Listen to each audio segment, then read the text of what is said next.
رسول کریم اما بعد اعوذ باللہ من الشیطان الرجیم بسم اللہ الرحمن الرحیم انا نحن نزلنا الذکر وانا له لحافظون۔ جس طرح کے پہلے سبقوں میں بھی یہ بات ہوئی ہے کہ جس طرح اللہ تعالیٰ نے قرآن مجید کی حفاظت کا ذمہ لیا ہے اسی طرح ہی حدیث کی حفاظت کا ذمہ لیا ہے، اور میری یہ دل کی اتہا گہرائیوں سے ان لوگوں سے اپیل ہے جو لوگ جن کا دن رات کام ہی یہ ہے کہ حدیث کی مخالفت کرنی ہے، اور اپنے اپنے مسلک کے اماموں کی ہم نے حوصلہ افزائی کرتے ہوئے حدیث کے مقابلے میں ہم نے ان کو ترجیح دینی ہے، تو یہ انصاف کی بات نہیں ہے۔ اور اسی طرح بعض لوگ تقریباً 7 سال فقہ کی کتابیں پڑھاتے رہتے ہیں، اور جب ایک سال رہ جاتا ہے دورہ حدیث بخاری، مسلم، ابو داود، ترمذی، نسائی، ابن ماجہ، اور اسی طرح مشکات المصابی اور دوسری تیسری کتابیں وہ پڑھاتے ہیں اور کہتے ہیں کہ ہم نے بھی حدیث میں کل قیامت والے دن نبی علیہ الصلوۃ والسلام کی شفاعت کے باعث بنیں گے ہم بھی۔ لیکن یہ بات نہیں ہے۔ جس طرح کہ ہمارے مدارس میں صحیح بخاری پڑھائی جاتی ہے، بعض مدارس میں ایک ایک حدیث پر بحث کی جائے، ایک ایک حدیث کو بیان کیا جائے، اور بعض کا مطلب یہ نہ ہو کہ حدیث کا رد کیا جائے۔ بعض لوگوں نے حدیث تو صرف اسی لیے پڑھانی ہوتی ہے کہ حدیث کا رد کرنا ہوتا ہے۔ بلکہ ایک آدمی سے میری بات ہوئی، میں نے اس سے پوچھا، لاہور کا بہت بڑا ادارہ ہے، نام نہیں لیتا اس ادارے کا، تقریباً 4 5ویں کلاس میں پڑھتا تھا، اس سے بات ہوئی، میں نے اس سے پوچھا کہ آپ نے وہاں سے حدیث پڑھی ہے تو یہ مسائل ہیں، ان مسائل میں صحیح البخاری میں حدیث ہے تو آپ نے یہ حدیثیں نہیں پڑھی؟ کہنے لگا بخاری میں حدیثیں ہے ہی نہیں۔ اس نے مجھے چیلنج کر دیا کہ بخاری میں جو روایات آپ کہہ رہے ہیں وہ ہے ہی نہیں۔ تو حالت یہ تھی، میں نے جب اس کے سامنے بخاری کی وہ روایات اس کے آگے کی، وہ بڑا پریشان ہونے لگا۔ میں نے کہا پھر آپ حدیث میں تو ماہر نہیں ہیں، پھر فقہ میں ماہر ہوں گے؟ کہنے لگے ہاں میں فقہ میں ماہر ہوں۔ جب میں نے اصول شاشی یا دوسری تیسری، میں نے کہا اصول شاشی کے بارے میں کون کون سی بحثیں ہیں آپ بتائیں، تقریباً وہ کسی ایک بات میں بھی کامیاب نہ ہو سکا۔ اس کی وجہ یہ تھی کہ جب حدیث کی دن رات مخالفت کرنی ہے تو اللہ تعالیٰ کی رحمت نہیں ہوتی۔ جس طرح کے بڑے بڑے لوگوں نے لکھ دیا ہے، ایک مسئلہ آیا جس طرح کہ رسول اللہ صلی اللہ علیہ وسلم کی حدیث ہے، تمام حدیث کی کتابوں میں اکثر میں موجود ہے کہ رسول اللہ ایک وتر بھی پڑھا کرتے تھے۔ ایک بخاری کے شارح ہیں اور وہ اپنے امام کی خاطر تقریباً وہ کہتے ہیں میں کئی سال تک سوچتا رہا کہ اس حدیث کا جواب میں نے کیا دینا، اس حدیث کے رد میں میں کیا کہوں۔ کوئی تعویل نہیں ہو رہی کہ رسول اللہ صلی اللہ علیہ وسلم ایک وتر بھی پڑھتے ہیں، ہمارے مسلک میں 3 وتر ہیں، پھر 3 سے آگے۔ کہنے لگے کافی سالوں کے سوچنے کے بعد مجھے یہ بات ذہن میں آئی، میں نے کہا اگر کل قیامت کا دن ہوگا، امام کائنات جناب محمد رسول اللہ صلی اللہ علیہ وسلم کی عدالت ہوگی، آقا علیہ السلام پوچھیں گے کہ آپ ساری زندگی کیا کرتے رہے؟ تو حضرت صاحب کہنے لگے پھر ادھر میرا یہی جواب ہی ہوگا کہ میں ساری زندگی محمد مصطفیٰ کی حدیث کے مقابلے میں اپنے امام کی وکالت کرتا ہوں، تو میری ساری زندگی ضائع ہو گئی۔ یہ ہے آخری عمر کی باتیں اس محدث کی۔ اس لیے یہ نہ ہو کہ آپ بھی اس محدث کی طرح، اس فقیہ کی طرح ساری زندگی سوچتے رہیں، جب آخری عمر کو پہنچے اور آپ کے ذہن میں یہ مسئلہ آئے میں تو ساری عمر حدیث کی مخالفت ہی کرتا رہا ہوں، تو چاہے کہ میں کوئی معافی مانگوں۔ اس لیے ابھی آؤ، ابھی اپنے مدارس میں صحیح البخاری ایک ایک حدیث کی سند پر، اس کے متن پر اور صحیح البخاری کی فقاہت پر، فقاہت حدیث پر باس کرو، اپنے طلباء کو حدیث کا سبق دو، تقلید کو چھوڑو، کیونکہ تمام ائمہ کوئی ایک بھی امام ایسا نہیں تھا کہ جو تقلید کرتا۔ اگر وہ تقلید کرنے کے بغیر جنت میں جا سکتے ہیں تو آج بھی حدیث پر عمل کرتے ہوئے ہم بھی جنت میں جا سکتے ہیں۔ اور صحابہ اکرام میں سے کوئی ایک مقلد نہیں تھا، امام تو بعد کے، کہ وہ بھی تقلید کے بعد بغیر اگر جنت میں جائیں گے تو ہم بھی انہی کے نقش قدم پر چلتے ہوئے، حدیث پر عمل کرتے ہوئے ہم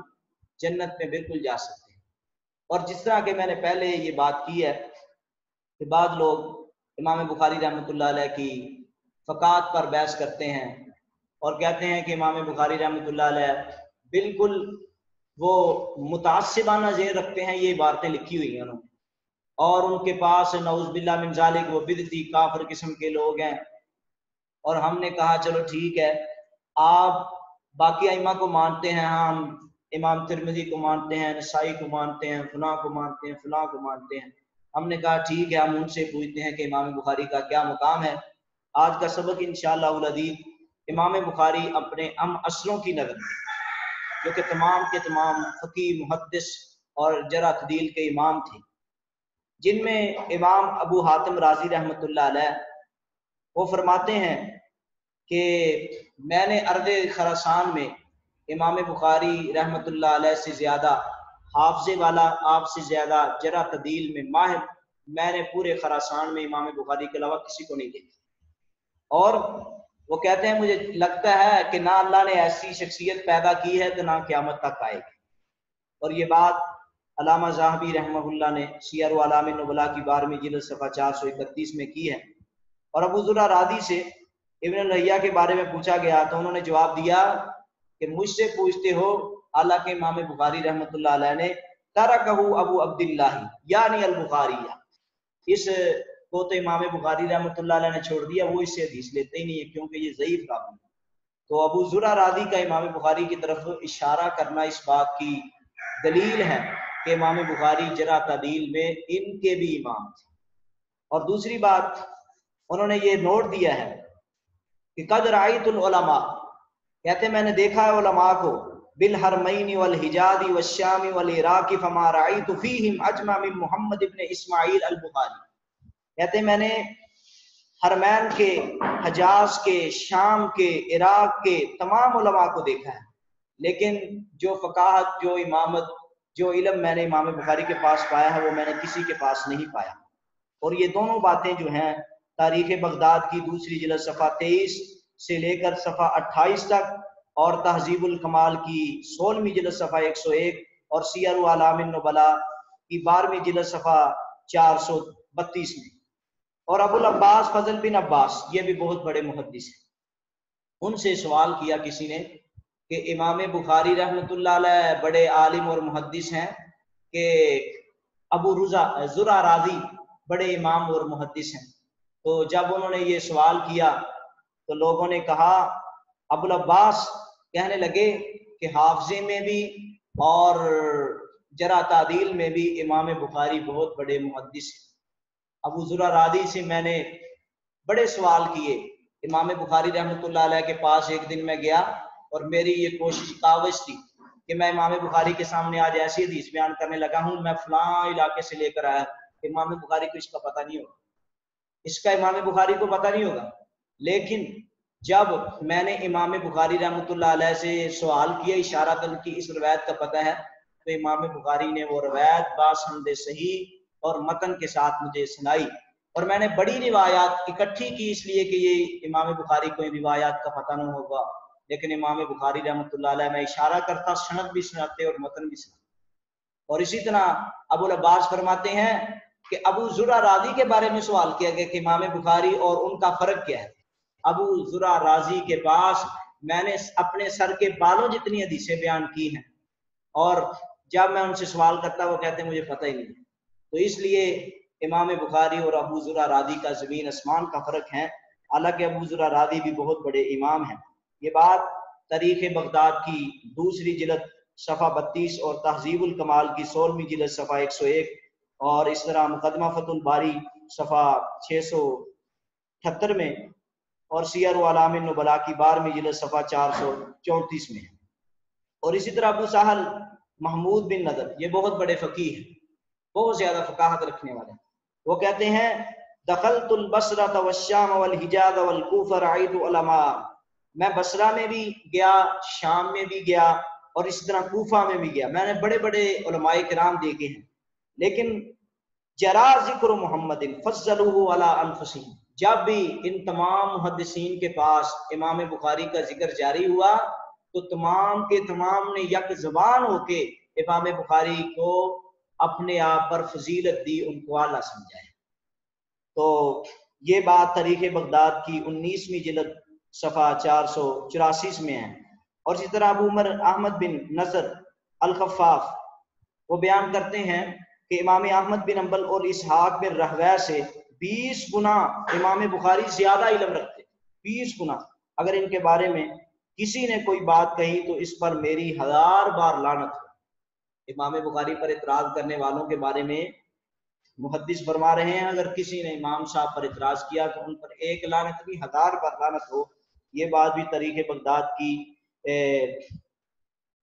24ویں جلد صفحہ 27 میں اور طبقات سبکی کی 2 جلد صفحہ 225 میں ہے۔ اور ابو بکر محمد بن اسحاق امام ابن خزیمہ رحمہ اللہ، جن کی صحیح ابن خزیمہ حدیث کی کتاب ہے، انہوں نے بھی امام بخاری رحمۃ اللہ علیہ پر، وہ بھی محدث ہیں اور حدیث کی کتاب لکھنے والے ہیں، امام بخاری رحمۃ اللہ علیہ کے بارے میں فرماتے ہیں ما تحت ادیم السماء عالم بالحدیث میں محمد بن اسماعیل، میں نے زمین و آسمان میں، آسمان کے نیچے سب سے زیادہ علم رکھنے والا اگر کسی کو پایا ہے تو وہ محمد بن اسماعیل امام بخاری کو پایا ہے۔ اور یہ بات بھی تاریخ بغداد کی 2 جلد صفحہ 27 میں ہے۔ اور اسی طرح ہی امام ترمذی رحمۃ اللہ علیہ، بعض وہ لوگ جو امام ترمذی رحمۃ اللہ علیہ کی رائے کو صحیح البخاری کی بعض احادیث پر بعد کسی مسئلے میں ترجیح دیتے ہیں، ان سے میرا التماس ہے کہ امام ترمذی رحمۃ اللہ علیہ سے ہم پوچھتے ہیں کہ امام بخاری رحمۃ اللہ علیہ کا مقام، آپ کا شان کیا ہے؟ تو امام ترمذی رحمۃ اللہ علیہ فرماتے ہیں کہ لم ارى عالم بالعلل والاسانید میں محمد بن اسماعیل، وہ کہتے ہیں میں نے نہیں پایا کسی کو بھی زیادہ علم رکھنے والا امام بخاری سے علل میں اور اسانید میں، صرف وہ میں نے پایا ہے تو محمد بن اسماعیل کو پایا ہے، سب سے زیادہ عالم ہے وہ۔ یہ بات بھی تاریخ بغداد کے صفحہ 27 اور 2 جلد میں ہے۔ اور امام مسلم رحمہ اللہ ایک دفعہ امام بخاری رحمۃ اللہ علیہ کے پاس آئے، آگے کہنے لگے استاد محترم اگر آپ کی اجازت ہو تو میں آپ کے ہاتھوں کو بوسہ دوں، بعد نے لکھا پاؤں کو بوسہ دوں، اور آپ نے پیشانی پہ بوسہ دینے کے بعد کہا کہ اشہد انہ، لوگوں کو کہا اشہد انہ لیس فی الدنیا مثلک، میں گواہی دیتا ہوں کہ دنیا میں امام بخاری جیسا آپ کی مثل کوئی پیدا ہی نہیں۔ تو یہ بات مقدمہ فتح الباری صفحہ 485 میں موجود ہے۔ ابو عمر خفاف رحمہ اللہ فرماتے ہیں وہ اعلم بالحدیث من محمد و اسحاق وغیرہما ب20 درجۃ، وہ کہتے ہیں کہ امام بخاری رحمۃ اللہ علیہ وہ زیادہ عالم ہیں، زیادہ علم رکھنے والے امام احمد سے اور امام اسحاق بن راہویہ سے، اور تقریباً 20 سے زیادہ محدثین جو میری نظر میں بڑے بڑے عالم ہیں ان سے بھی زیادہ علم رکھنے والے ہیں۔ تو انہوں نے کہا جس آدمی نے امام بخاری پر کسی قسم کا اعتراض کیا فعلیہ لعنت، اس پر میری لعنت ہے۔ تو یہ بات مقدمہ فتح الباری کے صفحہ 485 پہ موجود ہے۔ اور موسیٰ بن ہارون یہ بہت بڑے محدث ہیں، وہ کہتے ہیں اگر تمام مسلمان باہم متحد ہو کر امام بخاری جیسا کوئی تلاش کرنا چاہیں، کوئی ڈھونڈنا چاہیں، ڈھونڈنے کی کوشش کریں تو مجھے یقین ہے کہ وہ اس میں کامیاب نہیں ہو سکتے۔ تو یہ بات میں اس میں ایک بات یہ بھی ملاتا ہوں، میں ان لوگوں سے سوال کرتا ہوں جو امام بخاری پر اعتراض کرتے ہیں، اپنی فقاہت کو ترجیح دینا چاہتے ہیں اپنے اماموں کی فقاہت کو امام بخاری پر، اور امام بخاری کے جواب میں کتابیں لکھنے والوں کو میرا یہ سوال ہے کہ پوری دنیا میں کوئی امام بخاری جیسا لائیں تو صحیح۔ اور یہ میرا سوال نہیں ہے بلکہ موسیٰ بن ہارون نے کئی سال پہلے یہ بات کی ہے کہ تمام مسلمان متحد ہو کر بھی امام بخاری جیسا آدمی دنیا میں نہیں ڈھونڈ سکتا۔ تو یہ بات مقدمہ فتح الباری کے صفحہ 675 پر اور سیر اعلام النبلاء کی 12ویں جلد صفحہ 434 میں ہے۔